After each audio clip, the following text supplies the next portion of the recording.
விடுதலை போராட்ட வீரர் தளி பாளையத்தார் மலையாண்டி வெங்கடபதி எத்தலப்பர் அவர்களுக்கு திருப்பூர் மாவட்டத்தில் நினைவு மண்டபம் அமைக்கப்பட்டுள்ளது. தனது வாழ்நாளில் 20 முறை தமிழ்நாட்டுக்கு வந்தவர் அண்ணல் காந்தியடிகள். அரையாடை அணிவது என்ற முடிவை மதுரை மண்ணிலிருந்துதான் காந்தியடிகள் எடுத்தார்கள். இதன் அடையாளமாக சென்னை அருங்காட்சியக வளாகத்தில் காந்தியடிகளின் நினைவுச் சிலையை அமைத்துள்ளோம். விடுதலை போராட்டத்தின் பவள விழாவை ஒட்டி கடந்த ஆண்டு தியாகிகளுக்கான ஓய்வூதியத்தை 20,000 ரூபாயாகவும் குடும்ப ஓய்வூதியத்தை 10,000 ரூபாயாகவும் உயர்த்தியுள்ளோம். அதேபோல் விடுதலை போராட்ட வீரர்களின் வழித்தோன்றல்களுக்கும் தொடர்ந்து உதவிகளை செய்து வருகிறோம். முன்னாள் படைவீரர்கள் மற்றும் அவர்களை சார்ந்தோர்களுக்காக காக்கும் கரங்கள் திட்டத்தினை அறிவித்திருந்தேன். இந்த திட்டத்தினை வரும் 19ஆம் நாள் துவக்கி வைக்க உள்ளேன். அந்த திட்டத்தின் கீழ் முன்னாள் படைவீரர்கள் மாவட்ட குழுவால் தேர்வு செய்யப்பட்டு இந்த படைவீரர்கள் விண்ணப்பங்கள் பெறப்பட்டு 848 அனுமதிக்கப்பட்ட விண்ணப்பங்கள் வங்கிக்கு அனுப்பப்பட்டது. இதில் 348 விண்ணப்பங்கள் இறுதியாக தேர்வு செய்யப்பட்டு அனைவருக்கும் தொழில் முனைவோர்களுக்கான பயிற்சி வழங்கப்பட்டது. தொழில் முனைவோர் பயிற்சி பெற்ற முன்னாள் படைவீரர்களுக்கு வழங்கப்படும் கடன் தொகையில் 30 விழுக்காடு மானியம் அரசால் வழங்கப்பட உள்ளது என்பதை தெரிவித்துக் கொள்கிறேன். 1967ஆம் ஆண்டு தமிழ்நாட்டில் திராவிட முன்னேற்றக் கழக ஆட்சி அமைவதற்கு முன்பு சென்னையில் காந்தி மண்டபம், கன்னியாகுமரியில் காந்தி நினைவு மண்டபம், ஒட்டப்பிடாரத்தில் வஉசி அவர்களது இல்லம் என விடுதலை போராட்ட வீரர்களுக்காக தமிழ்நாட்டில் 3 நினைவு மண்டபங்கள் தான் இருந்தன. திராவிட முன்னேற்றக் கழக அரசு தியாகிகளையும் தியாகத்தையும் போற்றும் அரசு என்பதால் தான் நமது கழக ஆட்சி காலங்களில் இத்தனை நினைவு சின்னங்கள் அமைக்கப்பட்டன.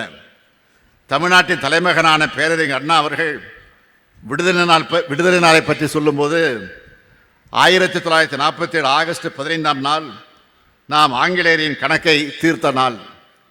அதன்பின் ஒவ்வொரு ஆண்டிலும் வரும் சுதந்திர திருநாள் நாட்டிற்காகவும் நம் நாட்டு மக்களுக்காகவும் நாம் ஆற்றியுள்ள பணிகளை கணக்கு பார்க்கும் நாள் என்றார்.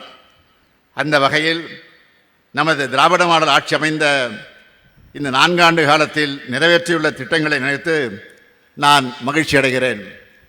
கடந்த கால தியாகிகளை போற்றும் அதே வேளையில் இன்றைய மக்களையும் வருங்கால தமிழ்நாட்டை வளர்த்தெடுக்கும் அரசாக திராவிட முன்னேற்றக் கழக அரசு செயல்பட்டு வருகிறது என்பதை நீங்கள் அனைவரும் அறிவீர்கள்.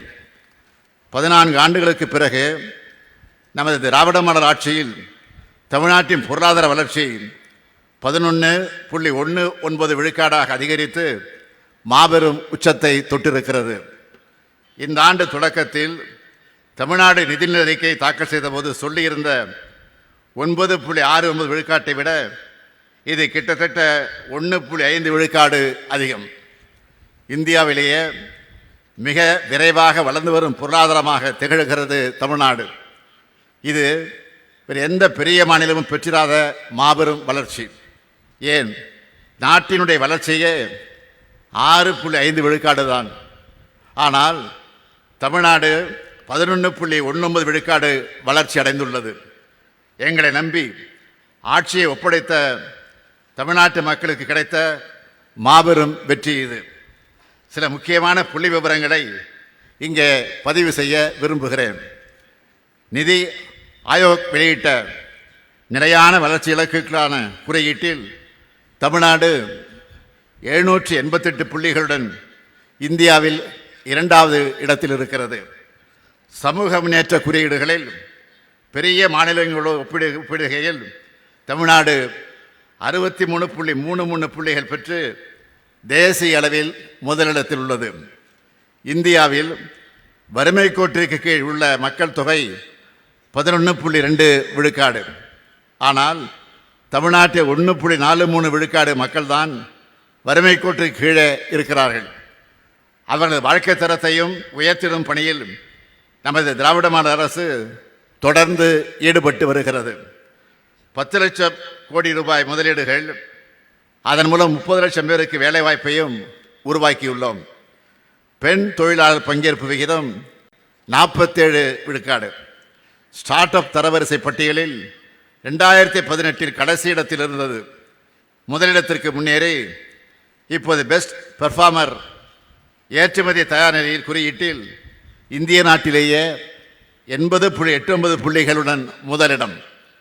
மின்னணு சாதனங்கள் ஏற்றுமதியில் தேசிய அளவில் 37 விழுக்காடு பெற்று நாட்டிலேயே முதன்மை மாநிலம். ஜவுளி மற்றும் தோல் பொருட்கள் ஏற்றுமதியில் முதன்மையான மாநிலம். ஒட்டுமொத்த நாட்டின் காலணி உற்பத்தியில் தமிழ்நாட்டின் பங்கு 38 விழுக்காடு. 2024ஆம் ஆண்டிற்கான இந்திய விளையாட்டு விருதுகளில் விளையாட்டுகளை ஊக்குவிக்கும் சிறந்த மாநிலம் நமது தமிழ்நாடு. மாற்றுத்திறனாளிகளுக்காக சிறப்பாக சேவை புரிந்ததற்கு முதல் மாநிலமாக விருது. மகப்பேறு சிக்கல்கள் உள்ள கர்ப்பிணி தாய்மார்களை கண்டறிந்து சிகிச்சை வழங்குவதில் தேசிய அளவில் தமிழ்நாடு முதலிடம். காசநோயை ஒழிக்க தமிழ்நாடு எடுத்து வரும் முயற்சிகளை பாராட்டி தமிழ்நாட்டில் 9 மாவட்டங்களுக்கு விருதுகள். காகிதமில்லா சட்டமன்ற திட்டத்தினை மிக சிறப்பாகவும் விரைவாகவும் செயல்படுத்தியமைக்காக ஒன்றிய நாடாளுமன்ற விவகாரத்துறை அமைச்சகம் விருது.